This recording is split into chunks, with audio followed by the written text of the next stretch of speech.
الساق بالساق إلى ربك يومئذ المساق.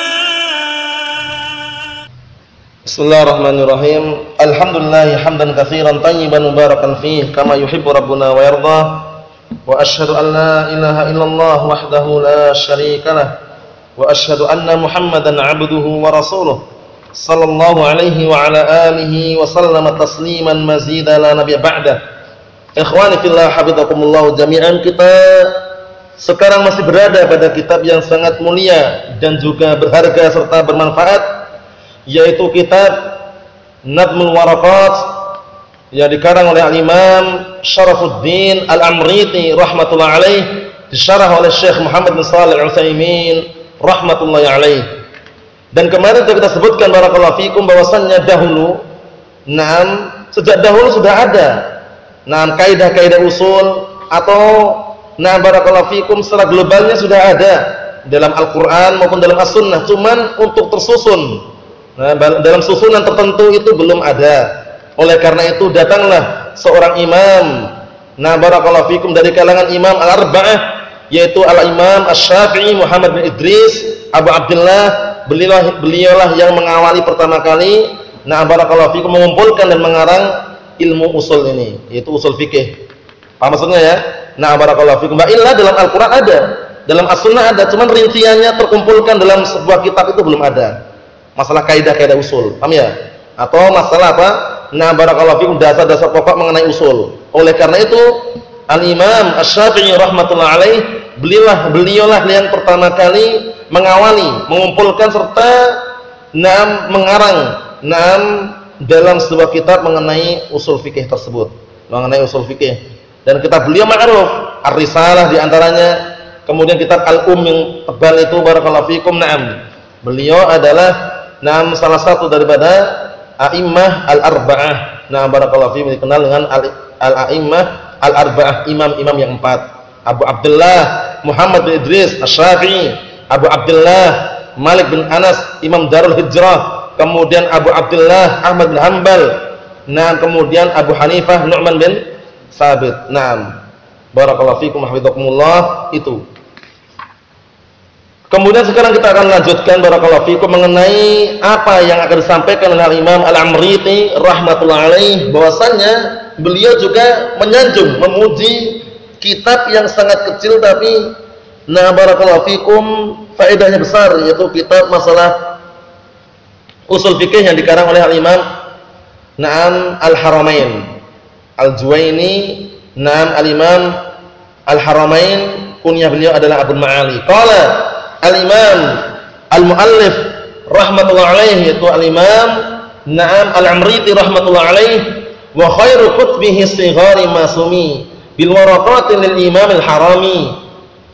Dan sebaik-baik kitab, wa khairu kutubihi as-sighar, dan sebaik-baik kitab yang kitab kecil, masumi, yang dinamakan dengan bil waraqat, dengan waraqat juga. Miliknya Imam Harami. Harami maksudnya Imam Haramain. Paham ya? Al-Imam Al-Haramain, karena waktu itu sempat beliau menjadi imam di Makkah dan Madinah, Haramain Asy-Syarifain. Apa maksudnya ya? Kunyah beliau adalah Abul Ma'ali. Bawah itu ada ya, Abul Ma'ali Abdul Malik bin Abdullah bin Yusuf Al-Juwaini. Paham ini ya? Jadi kalau kita dengar siapa sih Imamul Haramain ini? Abul Ma'ali Abdul Malik bin Abdullah, dikenal dengan apa? Imamul Haramain. Maafun salah ya. Barakallahu fikum. Al-Juwaini. Qala Syekh Muhammad bin Shalih Al-Utsaimin rahmatullah alaih dalam syarahnya tersebut halaman 19, qalu kutubihi ay kutubi usul fikih. Maksudnya adalah apa? Kitab usul fikih. Sebaik-baik kitab usul fikih. Wa qalu masumi ay masummiya.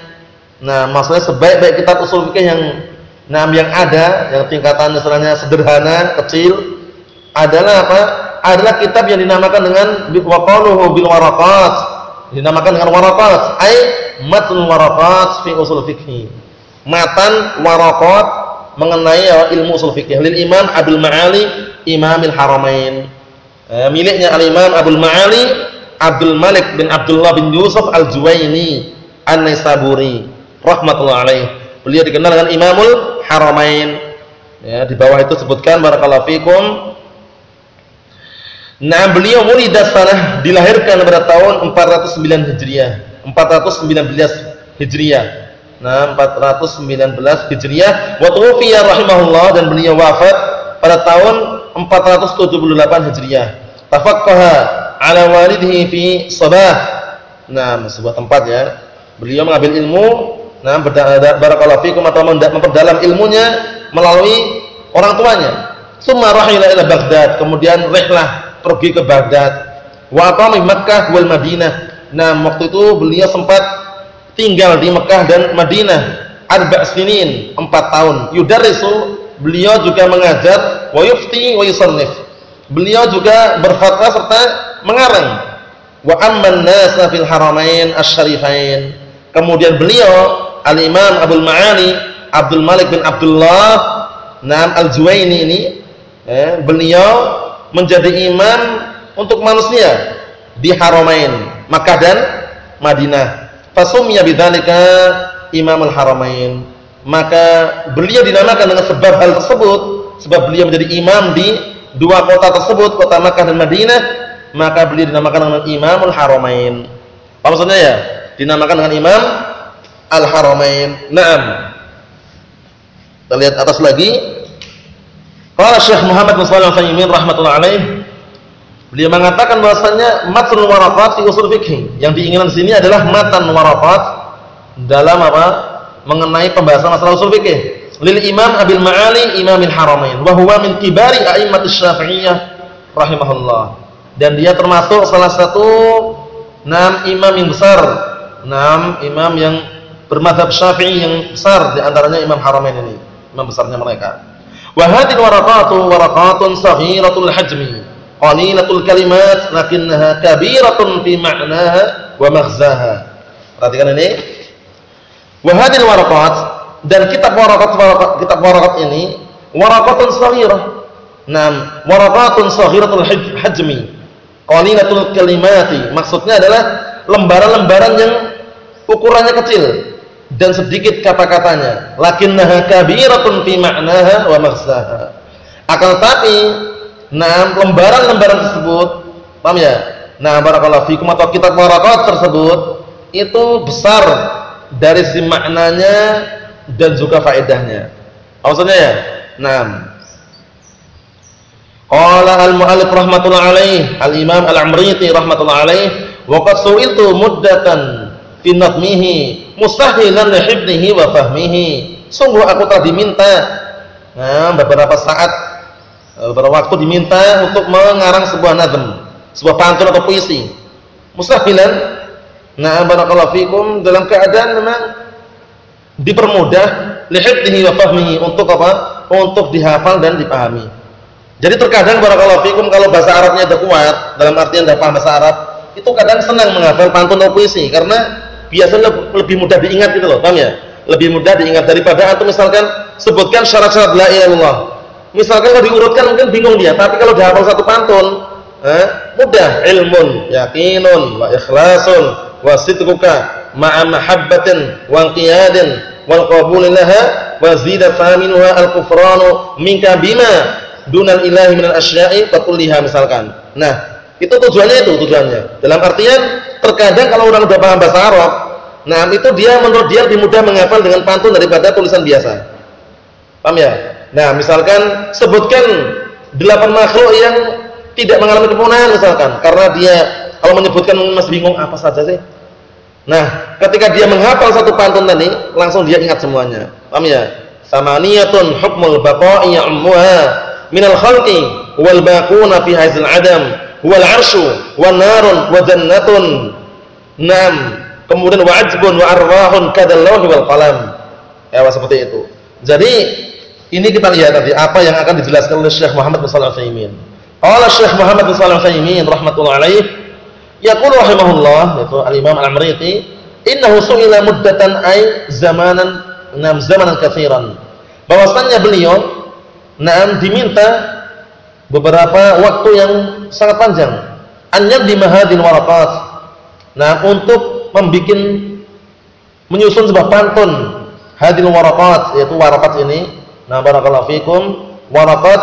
Jadi pantun atau puisi ini barakallahu fikum pada asalnya sumbernya diambil dari apa? Dari kitab waraqat yang dikarang oleh siapa tadi? Imamul Haramain. Maksudnya itu dijadikan pantun atau puisi seperti ini. Nah, li faidatain. Kenapa kok semula wujudnya kitab dalam artian kutayb kecil, tapi kenapa kok malah dibikin pantun atau puisi?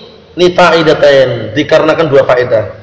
Al faidatul ula tashilul hifdzi, mempermudah untuk apa? Dihafal. Ini bagi orang yang sudah paham bahasa Arab. Tapi kalau belum paham bahasa Arab ya enggak akan bisa. Mungkin menurut dia wah susah sekali, sulit sekali ini pantun ini. Padahal kalau dia sudah paham bahasa Arab, sudah sering belajar bahasa Arab dan paham maknanya, itu mudah sekali. Paham ya? Dan itu antum rasakan nanti. Antum akan rasakan nanti ketika sudah kuat bahasa Arabnya, misalkan antum lebih enak menghafal pantunnya itu daripada tulisan biasa. Paham ya? Untuk menghafal sebuah faedah misalkan. Naam. Wasaniyah al-fahm. Faedah yang kedua apa?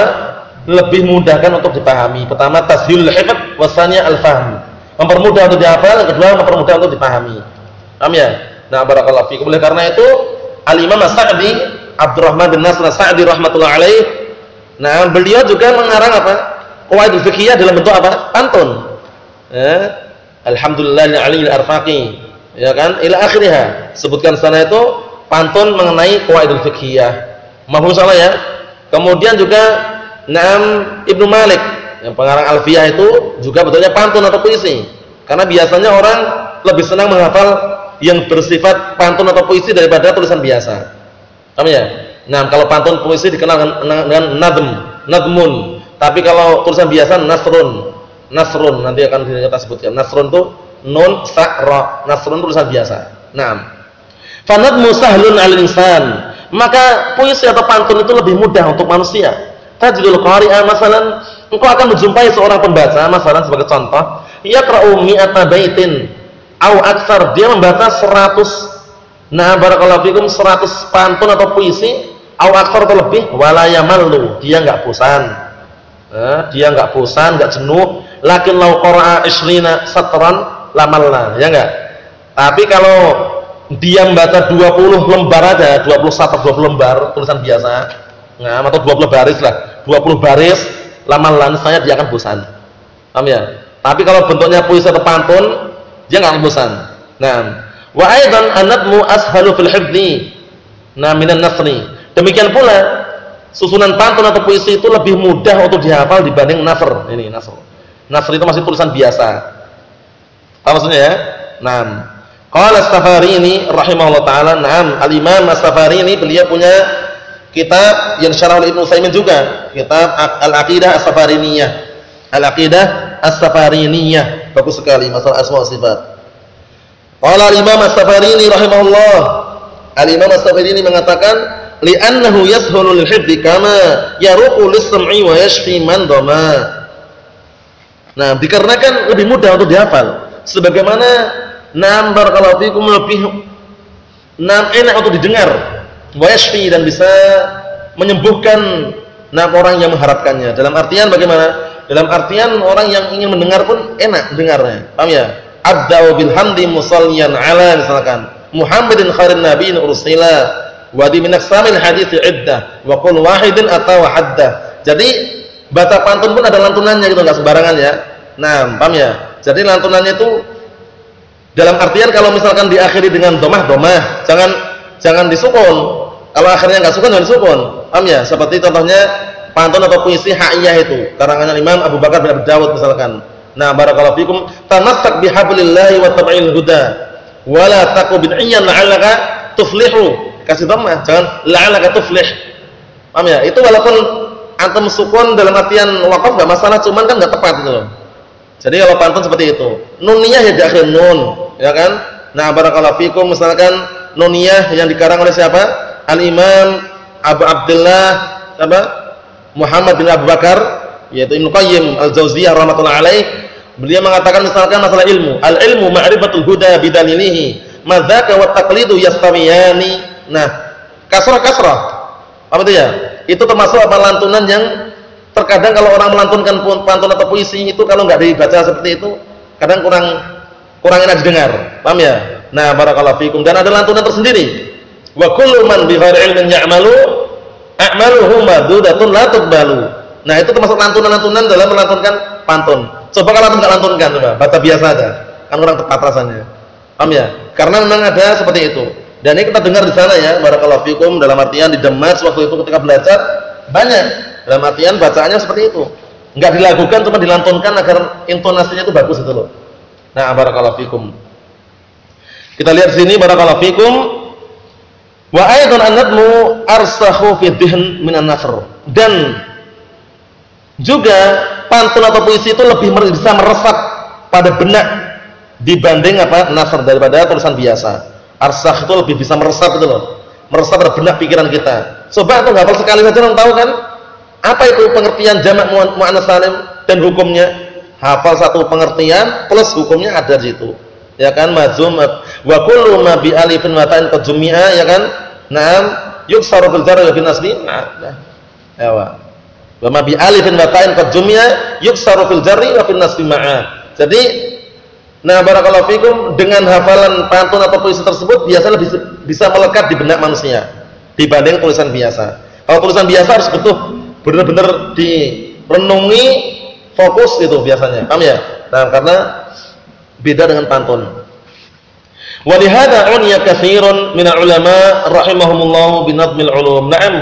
Oleh karena ini, diperhatikan banyak dari kalangan ulama, dengan apa? Dengan menyusun pantun mengenai ilmu-ilmu. Paham ya? Banyak sekali ya. Syekhul Islam Ibnu Taimiyah rahmatullah alaih juga punya kitab mengenai ilmu. Nah, barakallahu fikum, bagus sekali, yaitu apa? Lamiyah. Al-lamiyah di akhir lam. Contohnya adalah yang bantahan beliau terhadap orang-orang yang mereka lebih mengedepankan ra'yu, pemikiran daripada dalil. Nah, beliau mengatakan qubhan liman namadal Qur'ana wa ra'ahu wa idza stadalla yakunu qala al-akhtalu. Dalamnya itu kan, jadi qubhan liman namadal Qur'ana wa ra'ahu. Alangkah jeleknya orang yang melemparkan Al-Qur'an di balik punggung mereka. Wa idza stadalla, jika berdalilkan, yaqulu qala al-akhtalu. Dia mengatakan qala akhtal seperti ini, akhtal mengatakan seperti ini. Akhtal nama orang ya, penyair Nasrani tapi. Paham ya? Nah, ini berkaitan masalah orang-orang yang mengatakan apa? Ar-Rahmanu 'alal 'arsy istawa. Istawa maknanya istaula katanya. Istawa itu bukan meninggi dan berada di atas arsy, tapi maknanya kata mereka istaula, menguasai. Paham ya? Nah, menguasai itu berkuasa. Itu keliru ya. Jadi banyak sekali kalau dari kalangan para ulama yang mereka mengarang masalah ilmu dengan bentuk apa? Pantun atau puisi. Seperti tadi itu lamiyah yang dikarang oleh siapa? Syekhul Islam Abdul Abbas Ahmad bin Abdul Halim rahmatullah alaih. Nuniyah ya yang dikarang oleh siapa? Al-Imam Abu Abdullah Muhammad bin Abi Bakar Al-Ma'ruf bin Al-Qayyim Al-Jauziyah rahmatullah alaih. Kemudian juga Al-Haiyah yang dikarang oleh siapa? Al-Imam Abu Bakar bin Abi Dawud rahmatullah alaih. Kemudian Aqidah As-Safariniyah juga masuk. Al-Aqidah As-Safariniyah juga masuk situ, barakallahu fikum. Oleh karena itu perlu diperhatikan. Jadi itulah termasuk fungsi daripada kita mempelajari ilmu bahasa Arab agar semakin mudah dalam menghafal perkara-perkara seperti ini. Bukan maknanya kita ini dikedepankan, enggak. Jelas Al-Qur'an dan As-Sunnah lebih didepankan. Cuman fungsi dan tujuan pelajari ilmu bahasa Arab diantaranya ketika menjumpai pantun atau puisi itu dia akan mudah menghafal. Qala al-mu'allif rahmatullahi alaihi al-Imam Al-Amriti rahmatullahi alaihi Syihabuddin falam ajid mimma su'iltu Buddha qauluhu falam ajid. Syekh Muhammad sallallahu alaihi wasallam menjelaskan, dan aku tidak menjumpai, yakni yang maksud adalah annahu lamma su'ila nadma hadil waraqat lam yajid manasan wa firaran min nadmiha. Maksudnya adalah apa? Kata beliau, maksudnya adalah tatkala beliau diminta untuk mengarang sebuah atau untuk menyusun pantun dari kitab waraqat ini, beliau tidak memiliki jalan keluar lagi atau tempat lari. Mau tidak mau ngarang itu istilahnya itu. Harus menulis. Tidak ada tempat lari lagi. Barakallahu fikum, lari dari apa? Dari menulis atau barakallahu fikum membikin pantun tersebut. Barakallahu fikum seperti itu. Jadi nggak ada jalan lain kecuali harus apa? Harus menyusun dan mengarang pantun ini. Qala al-mu'allif rahmatullah alaih, al-imam al-Amriti rahmatullah alaih, wa qad syara'tu fihi mustamidda min rabbina taufiqa lis-shawabi wa naf'a fid daraini bil kitabi. Jadi ini susunannya sama yang di atasnya itu ya. Falam ajid mimma su'iltu budda wa qad syara'tu fihi mustamidda min rabbina taufiqa lis-shawabi wa naf'a fid daraini bil kitabi. Apa ya? Naam. Dan sungguh aku telah memulai barakallahu fikum pantun atau puisi ini dalam keadaan menyandarkan taufik kepada Rabb kami lis-shawab agar senantiasa diberikan kebenaran wa naf'a dan manfaat fidarain pada dua negeri yaitu dunia dan akhirat bil kitab dengan kitab atau tulisan tersebut. Paham ya? Naam. Qala Syekh Muhammad bin Shalih Al-Utsaimin rahimatullah alaih, qalu syara'tu fihi ay fi nadmihi. Naam. Maksudnya syara'tu fihi maknanya ay fi nadmihi. Aku telah mulai dalam menyusun pantunnya. Mustamiddan minallahi azza wa jalla as-shawab wa naf'a fid daraini bil kitab. Dalam keadaan menyandarkan atau bersandarkan dari Allah Subhanahu wa taala apa? Kebenaran dan juga manfaat, atau mengharapkan dari Allah Subhanahu wa taala kebenaran dan manfaat fid darain di dua negeri bil kitab dengan kitab tersebut. Apa maksudnya ya? Naam. Wa qaluhu lis-shawabi as-shawab muwafaqatu al-haq. As-shawabu muwafaqatul haqqi. Naam. As-shawab yang maksud benar sini adalah apa? Muwafaqatul haqqi, itu mencocoki kebenaran. Wal khata'u, kekeliruan, mukhalafatul haqq, menyelisih kebenaran. Ma'ruf ini ya. Jadi yang namanya shawab itu yang mencocoki kebenaran, mencocoki al-haq itu tadi. Dan kekeliruan itu yang menyelisih daripada al-haq kebenaran. Summa in kana an amdin. Ya, summa in kana an amadin fal mukhalif khati'. Jadi orang yang keliru itu kalau dengan sengaja dikenal dengan khati'. Dengan khati'. Wa in kana, atau kekeliruan itu dengan sengaja dikenal dengan khati'. Wa in kana an ghairi amadin fal mukhalif mukhti'un. Paham ya? Namun jika kekeliruan tersebut tanpa didasari dengan kesengajaan, maka yang menyelisih dikenal dengan apa? Mukhti'. Anta mukhti' ya akhi. Anta mukhti', berarti kamu keliru tanpa sengaja itu loh. Tapi kalau dia barakallahu fikum kelirunya itu dengan sengaja, anta khati'. Dia tahu itu keliru, tahu tapi dia sengaja itu loh. Itu khati' berarti.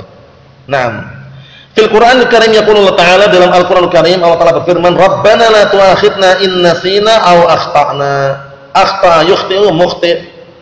Akhta'a yukhti'u mukhti' isim fa'ilnya. Paham ya? Jadi wahai Rabb kami, jangan engkau mengadab kami, jangan engkau menghukum kami jika kami lupa atau kami keliru tanpa disengaja.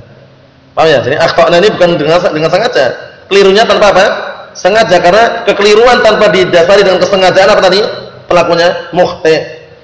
Paham ya? Jadi akhta'na berarti dari kata akhta'a kan? Akhta'a yukhti'u mukhti'an atau mukhti'un. Allah Ta'ala, Allah Subhanahu wa taala, barakallahu fikum, mengenai ayat tersebut, qala Allah Ta'ala qad fa'altu, sungguh aku telah melakukannya. Dalam artian melakukan untuk tidak mengadab orang yang lupa atau keliru. Wasmul fa'il min akhta'a mukhti'un wa huwa ma'fuun anhu. Kalau orang mukhti', isim fa'il dari kata akhta'a itu mukhti' isim fa'ilnya. Yaitu ma'fuun anhu, dia diampuni karena enggak sengaja. Paham ya? Wa amal khati' fa qala Allah Ta'ala, adapun khati', Allah Ta'ala berfirman, wala ta'amun illa min ghislin la yakunhu illa al-khati'un. Dan tidak ada makanan kecuali bagi penduduk neraka nih ya. Kecuali min ghislin, dari makanan-makanan yang justru tidak membuat mereka kenyang, yang mengerikan, menjijikkan. La yakunhu illa al-khati'un. Tidak ada yang makannya kecuali khati'un, orang-orang yang keliru tapi dengan sengaja. Yakni alladzina khalafus shawaba an amadin, itu orang-orang yang menyelisih kebenaran dengan sengaja.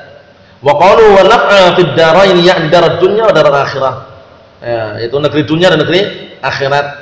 Karena barakallahu fikum secara globalnya negeri dunia, kemudian barakallahu fikum negeri barzakh, itu jembatan antara dunia dan akhirat. Setelah barzakh tersebut barulah akhirat yang inti. Paham ya? Adapun barzakh itu, alam kubur itu adalah apa? Baru awal permulaan apa? Tempat akhirat. Paham ya? Wa illa setelahnya lagi apa? Ada negeri yang kekal, yaitu di mana? Di akhirat. Paham ya? Wa min waraihim barzakhun ila yaumi ba'tsun. Dan setelah dunia ada barzakh, alam kuburan, hingga hari mereka akan dibangkitkan nanti. Nah, wa qalu bil kitabi adz-dzahir annahu arada bil kitab huna nadmah. Maksudnya secara zahirnya dengan ucapan kitab ini adalah pantun atau puisi yang beliau karang tersebut. Nah, la al-waraqat, bukan waraqat. Nah, karena waraqat bukan karangan beliau. Beliau sekedar membuat pantun yang diambil dari kitab waraqat punya al-Imam Al-Juwaini, Imamul Haramain. Ya enggak? Abul Ma'ali. Li'anal waraqati la amala lahu biha. Nah, dikarenakan apa? Dikarenakan waraqat, nah, beliau tidak ada amalan untuknya. Dalam artian tidak ada amalan yang bikin bukan dia, yang bikin bukan beliau. Wa inna ma amaluhu bin nadmi, karena hanya saja amalan beliau di sini adalah membikin pantun. Membikin pantun, nah barakallahu fikum, yang bersumber dari matan Al-Waraqat yang dikarang oleh siapa? Al-Imam Abul Ma'ali, Imamul Haramain Al-Juwaini, Abdul Malik bin Abdullah bin siapa? Bin Yusuf ya. Nah, barakallahu fikum, seperti itu. Insyaallah taala berikutnya kita lanjutkan pada pertemuan yang selanjutnya, itu inti daripada kitab atau pembahasan daripada Nadmul Waraqat ini. Barakallahu fikum. Subhanakallahumma wa bihamdika asyhadu an la ilaha illa anta astaghfiruka wa atubu ilaik. Walhamdulillahirabbil alamin.